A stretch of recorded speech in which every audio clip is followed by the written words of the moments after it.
So my next guest has a passion for everything to do with pricing, being able to charge really what you're worth, being able to add value to a client and know how to communicate it. And for her, pricing is everything. In fact, she calls herself the pricing lady. So please, I want to welcome our next guest. Her name is Janene Liston, and she comes from California originally, now lives in Basel in Switzerland. Let's have a listen to Janene. This is the Expat Business Hero podcast, and I'm your host, Alex Congdon.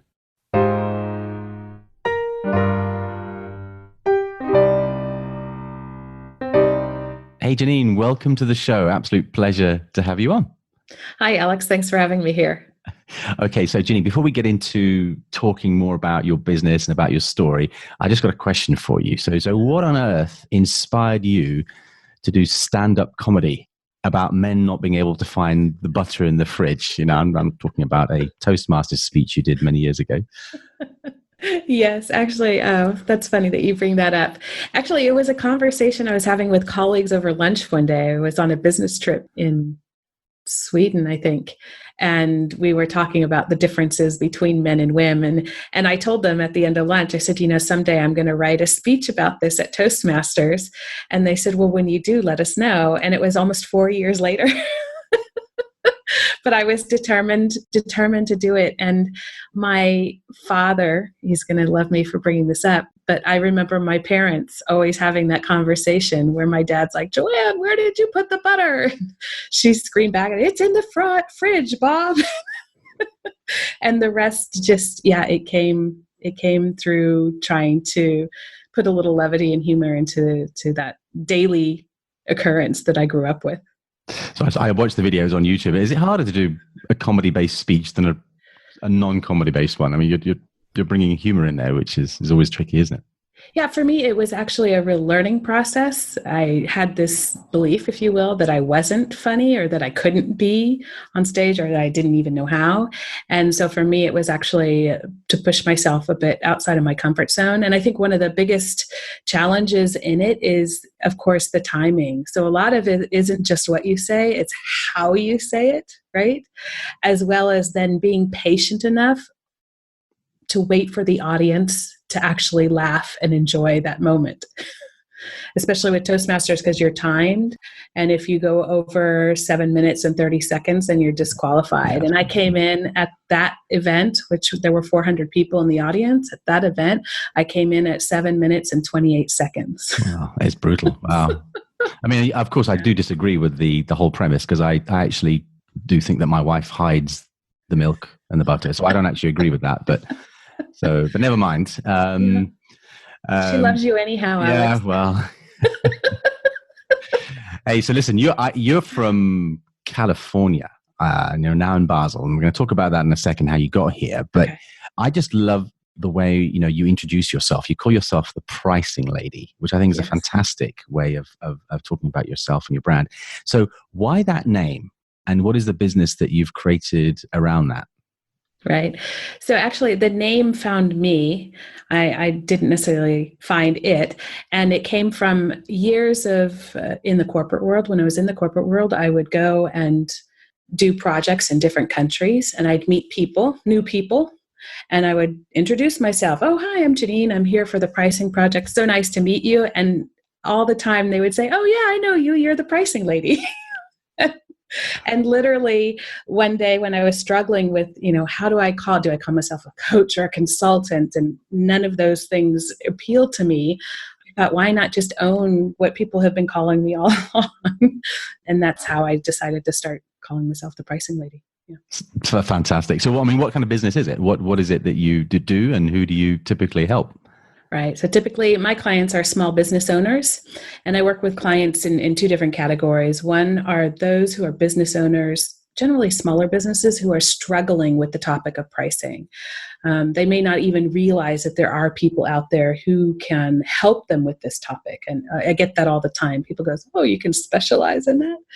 And then the other group of people that I help are small and medium-sized businesses who are looking to improve their revenue and their profitability.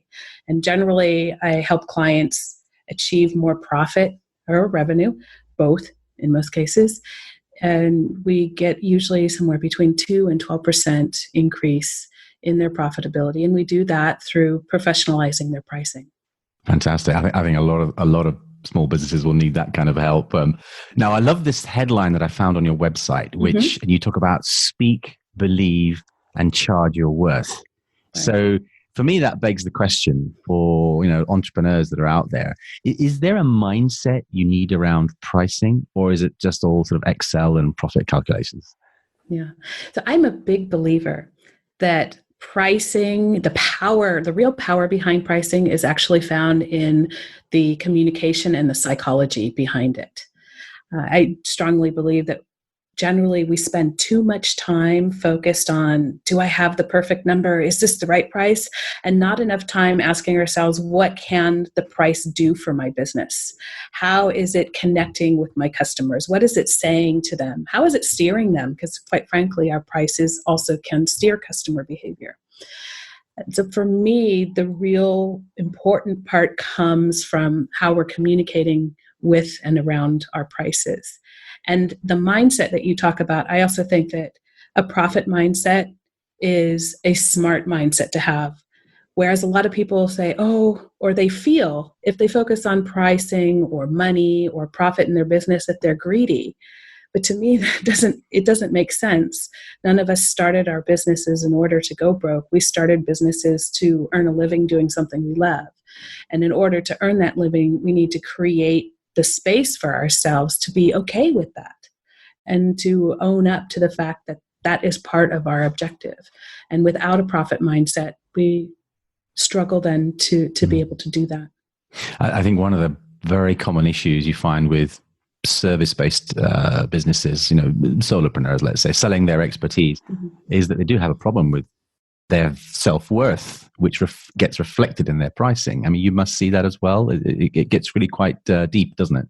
Yeah, it does. And I was this morning, actually, I was listening to something, a podcast, I think it was, I forget which one it was. I listened to a few. And the guy was talking about how we feel that we're taking something from someone. And he said, what if what we thought about it was that that person is the conduit through which I am able to earn a living, rather than me taking something from them. And it is an exchange. It's an exchange of value and money. But what if that person was actually the conduit through which I'm receiving my living and earning that money? And I thought, that was an interesting take on this worthiness thing and how we go about relating to earning money in our businesses. I mean, are there telltale signs for in a small business owner that needs this sort of help? Can you tell when someone really needs to reach out and ask for help in this area? What's interesting is a lot of times clients will come to me, and when we sit down and start talking, the first thing they're doing is trying to convince me that they need to lower their prices. The other way. Right? And so if you're sitting there and you're working on an offer for a client and you're coming up with excuses to lower your price, it's a good time to stop and take a step back, maybe call a friend or someone so that you can walk through and discuss that with them. And this is I've even seen this more than once, repeatedly, that they're delivering more value than their competition, and they're still looking for reasons to decrease the price. So really, if that's what's happening in your mind or as you're going about setting prices, then it's a good time to stop and pause and see if you can get some help with that. And maybe that is the right thing to do, but quite often it's not. Yeah. I mean, are you seeing any differences between service-based businesses or product-based businesses in this area? Does it make a difference? I think that this topic of worthiness comes into play in a much stronger way in service-based businesses because somehow it's tied to us. Whereas with a product, you have a little bit of separation between, the individual, the product, and the money thing. In service-based businesses, it feels like, it's a definition. The price is a definition of your worthiness, but it's not necessarily. it is a definition of the value that you can bring. But of course, that value is you and that client working together on something. It always is. Yeah.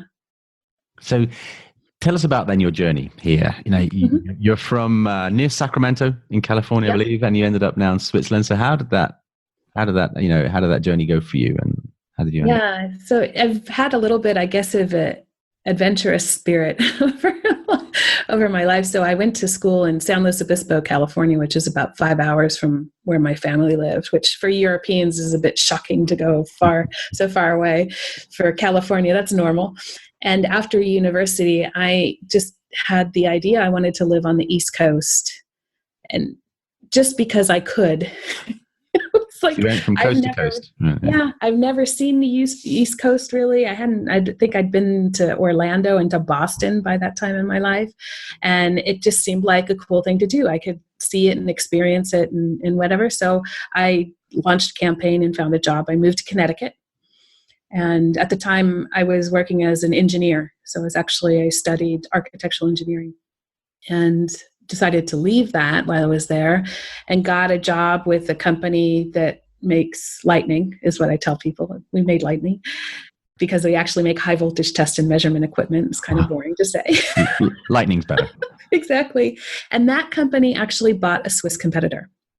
And I was leaving the company, and when the boss found out, he came back and said, "Will you stay if I can offer you a job in Switzerland?" And I said no.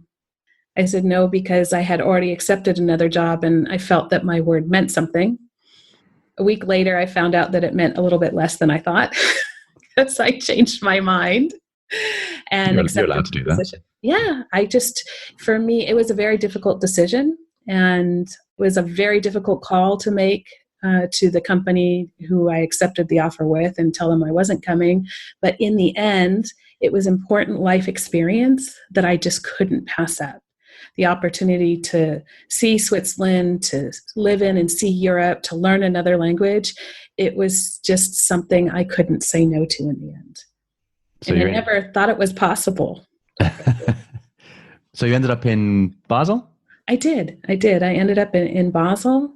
It was quite the experience. I think I was the first expat the company had ever had, and might have been the last as well. It was a relatively small company. And so we learned a lot of valuable lessons together. They were supportive as they could be. And I didn't speak any German when I arrived. Well, no, I take that back. I spoke 2 phrases, both of which were not terribly useful. But I learned it. Fluent, I imagine. I mean, now I'm fluent. I have my passport. I got my passport last year, and I'm doing my first presentation as Janene, the pricing lady, in German next week as well.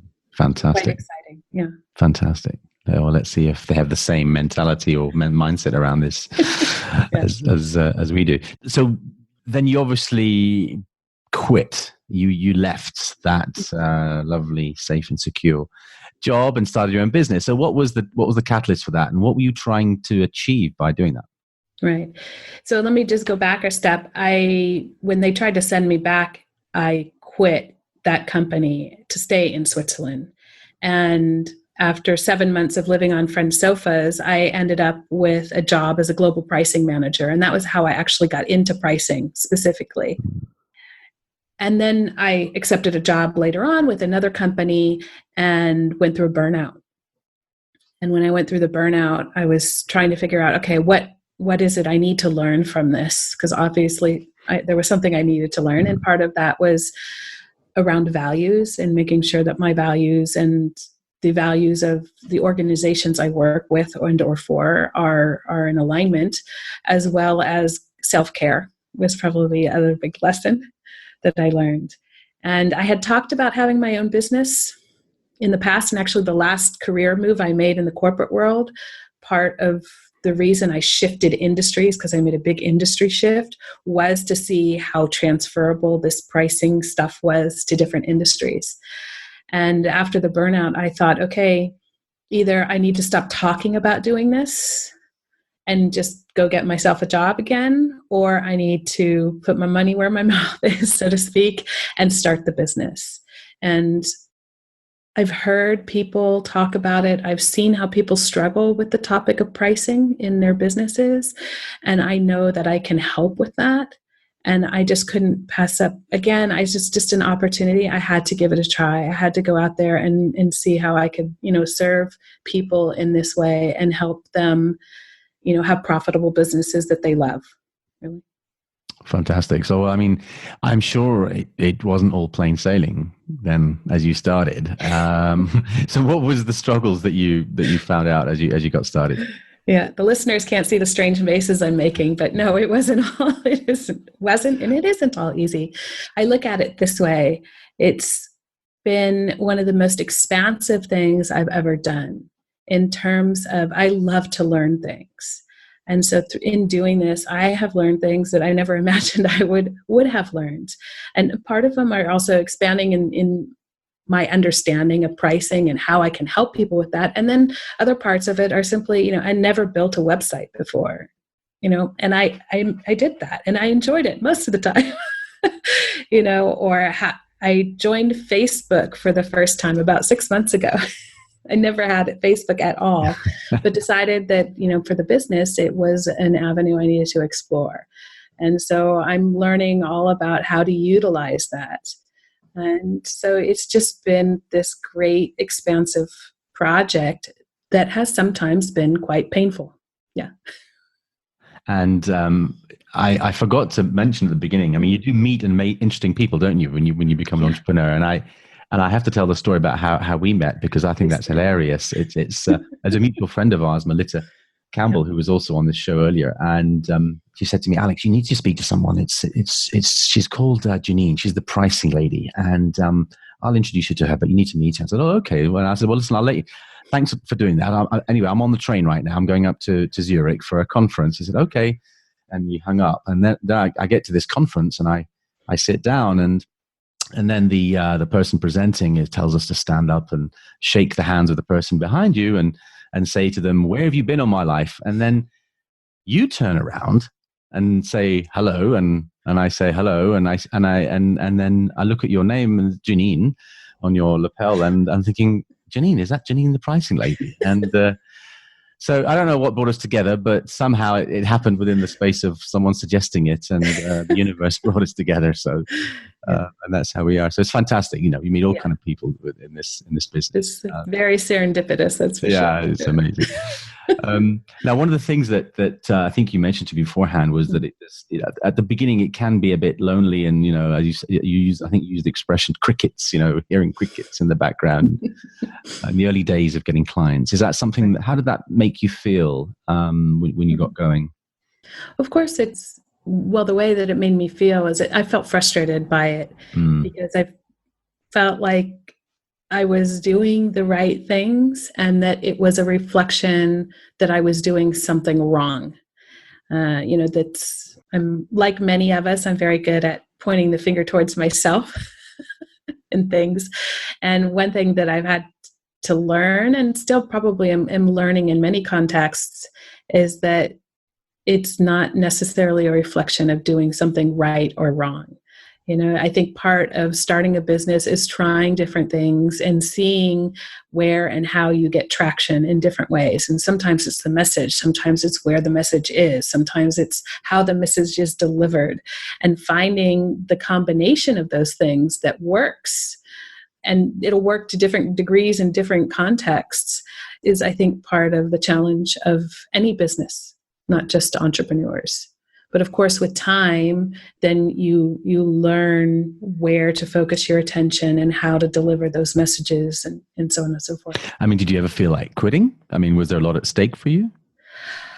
I mean, of course, I've thought, okay, I've had the question. No, I never felt like quitting, but I've had the thought, is this still where I want to be?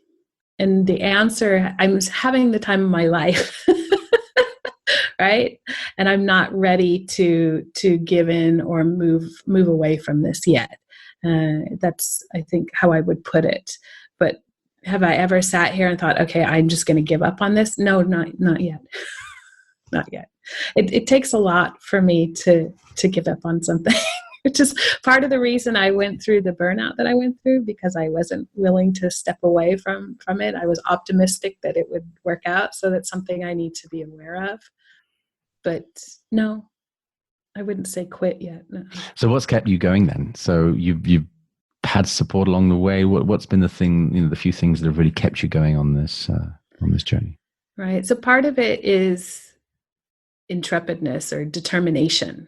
Yeah. So I'm determined that this is part of my vision of my life in the future. So part of the reason I made that shift from the corporate world was because of how I want to live my life and be able to give back more rather than just work, work, work. And in order to do that, sure, I may be able to find that in the corporate world, but I'm not convinced that it will bring me the same joy that I have found in being an entrepreneur. Did you get support along the way? Absolutely. And I think that that's a really important point. I know it is difficult. We don't always have money to get the support we want. If you do, it's important to make a decision about what you're willing to invest and then figure out where to invest that money, right? So I've had coaches along the way. I've been in a mentoring program. And recently I've started hiring, for example, I hired somebody to help me build a sales funnel. And I think that these things are important in terms of, at least for me, because I like doing things. Like I liked building the website. It was fun. However, at the same time, if I continue doing that for the rest of my days, then I'm not serving clients. So at some point, I have to start making a shift there as well. And that's an important thing for me to remember. So you got family and friends who are sort of giving you encouragement and boost, and you've got coaches giving you more practical advice. I mean, the two different, both necessary? Are there differences between these different ways of being supported? Yeah, I think that I'm a big believer, and I know not everybody feels this way. So I use coaches generally who aren't from my circle of friends already. Doesn't mean that I can't, but I like the input that I get from people when they don't have that sort of long experience with me. I find it more valuable. So, kind of their understanding of me is more innocent in a sense, and they can see things that aren't a reflection of what they see day to day if we were friends or colleagues before. I think that sometimes it's helpful as well to get feedback from friends. I'm also quite deliberate in where I seek that feedback from as well. So it's not about getting feedback from everyone. I think, and you probably have an opinion on this as well, there are a lot of people who have opinions about what I do. Right? Every day. And that doesn't mean that I have to use all of that feedback. That doesn't mean all of it is good information. It doesn't mean that I'm ready to hear it all either. So it's also, I think one of the things about being an entrepreneur is so many people have input that they feel inclined to give you, and being able to sift through that in a way that supports you and doesn't demotivate you. Yeah. So do you get people sort of coming up to you and saying, "Oh, I think you should do this to your website," and "Oh, I think you should do that to your"? Do you get these volunteered remarks all the time? What do you do? I mean, of course, I've had a couple people who don't like the pricing lady. They don't think it serves me. I've had a couple people recently tell me I should be Janene the pricing queen instead. You get a promotion. Okay. And yeah, I think that there's always a time and place for feedback. And I know I can be guilty of it too. I mean, I like to help people. And I know that usually when people are offering their feedback or their advice, they're doing it out of, generosity and kindness, not necessarily to be mean. But how I take it, sometimes I may take it in a way that is more painful than it needs to be. Well, one of the things that a lot of people fear the most about is not being talked about and not creating, interest. And, you're not having that problem. So I think it's brilliant. Yeah. So, I think you're a great name, and it's great if it puts some people off, because it means that I think you're doing your job well. Yeah. It's Yeah, I used to say that when I was in the corporate world and I was working on pricing, a lot of times I was between the headquarters and the local entities. And, I joked that as long as people were equally unhappy or equally happy, that I was probably, doing things well. But if one side felt like, they were ecstatic over the other, then maybe I had done something that I needed to revisit. Right? It's a bit like, I think it's a bit like pricing, actually. Someone said to me, look, if you get 100% sales conversion on a particular event, that means your pricing's too low. So you should be a bit higher. And so, yeah. Remember that. That tension is good because it tells you something. Now, if everybody's telling you it's too expensive, then that's different. But it may not mean that the price is too high either. It may just mean that the way the value has been communicated isn't right for that target group. Absolutely.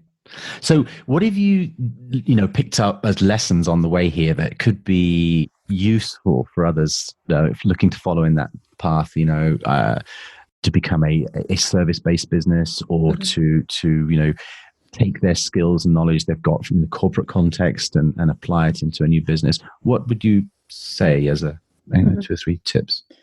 I think so. The number one tip, and I'll say this one first because I do think it is the most important.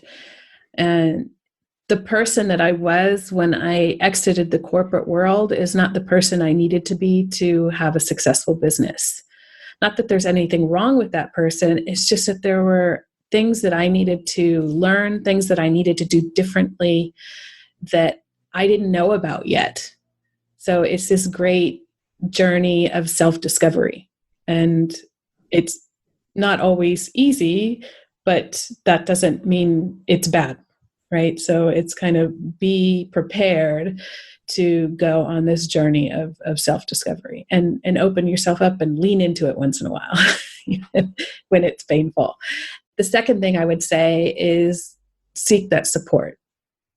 Go out and get that help.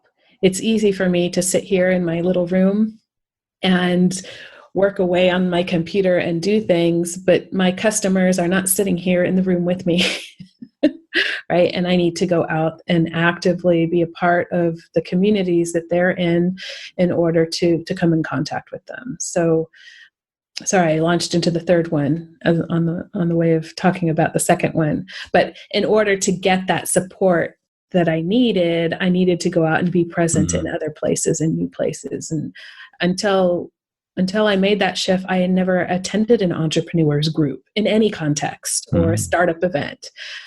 Those things weren't even on my radar when you weren't even on Facebook. I wasn't even on Facebook. I know. Goodness me. Or Twitter for that matter. And then, so then the third one is really around going where your audience is. And maybe that's Facebook. Maybe that's a local event. And I think the biggest challenge that I see people having in pricing is that they're trying to sell everything to everyone. And if you are clear about your target customer and where they're hanging out, then you can go hang out there with them and be there to support them when they need that help. So very, very helpful, very useful. I hope some other people listening could take those bits of advice on board. So what about you then? What about the future? What goals have you got? I know you mentioned to me before that, volunteering is something very close to your heart, but between that side and also the business side, what are you planning? Right. So, so my longer term goal for my life is to be able to integrate doing a month or two of volunteer work every year. And part of setting up the business, so an important part of the business plan in the context of that is developing a stream of passive income and the flexibility to be able to take that time off. And to that extent, I'm working on getting one of my signature courses up on a platform so that next year I can start offering it as an online program as well for those people for who that's suitable. That's very exciting and important to me. I love teaching face-to-face classes, and that's actually my preferred way to date of doing so. However, I also know that limits to some extent the people who I can reach, and also limits my ability to earn passive income, at least from that program. So that's something I'd like to get up there. And the other way that I'm expanding is in doing more work with those small to medium-sized businesses and helping them out on their journeys to grow their profit and their sales. For me, that again is a step outside of my comfort zone in many ways, because I have to be outside and more present. Those people are not generally hanging out on Facebook. Some are, but generally not. And part of the other reason that that's a challenge for me is because it is in Switzerland. I'm in Switzerland. It is a German-speaking community. And so that also means then taking this leap into, doing more work not in English. I mean, one of the topics that I absolutely love and that I help other people with is this whole idea of creating, a scalable business, scalable service business. And I think you're absolutely right, because if you, you have it in a way, you have it as your duty to do this, because that's the way that you're going to be able to impact more people by doing stuff online, by coaching people outside the country. But also it's going to give you the freedom in independence to give back and to do the volunteering work you want to do. So yeah. I admire that. That's fantastic. I wish you the best of luck with that. I have one question which I ask a lot of guests, and that is around, if you were giving back, and you've already touched on this already a little bit, but if you had to choose a group of people that you would like to mentor or help, and to share your experiences with, are there any particular groups of people that you think that you would like to? Yeah, I've always had a soft spot in my heart for children. And so I started babysitting even when I was 12 years old, earning quite an income as a babysitter in my teen years. And how was your pricing? Were you? It was pretty good, actually. I didn't know that there were a couple of families who I always got along with the children, but other babysitters found the children challenging, and the parents valued the fact that I would come and their children liked me. And so they'd hand me $20 bills and send me out the door, which at that time was a lot of money. But I think for me, there is such potential out there in the children of this world, and they have such an ability to learn and to listen to what we say. And it makes my heart sing. When I was in university, I ran a bunch of programs that were geared towards children in kindergarten through 12th grade, so quite a large range, and to help them connect with math, science, and engineering. And it was some of the most fun I ever had. And recently, I as well did some work, in recent years, so last 5 to 10 years, I also did some volunteer trips where we went and worked with children. And there's so much fun and there's so much to learn from them. And if I can spark something in one of them that leads them on a path that they never before thought was possible for them, that to me is one of the best gifts in the world that I can receive. Fantastic. Well, if anybody wants to reach out to you and connect on that basis, or on anything that you're doing today with regards to pricing, so what's the best way for people to reach you? Yeah, so they can reach me on my Facebook page. So I have a group on there, Charge Your Worth with the Pricing Lady. They can find me there and also post their questions.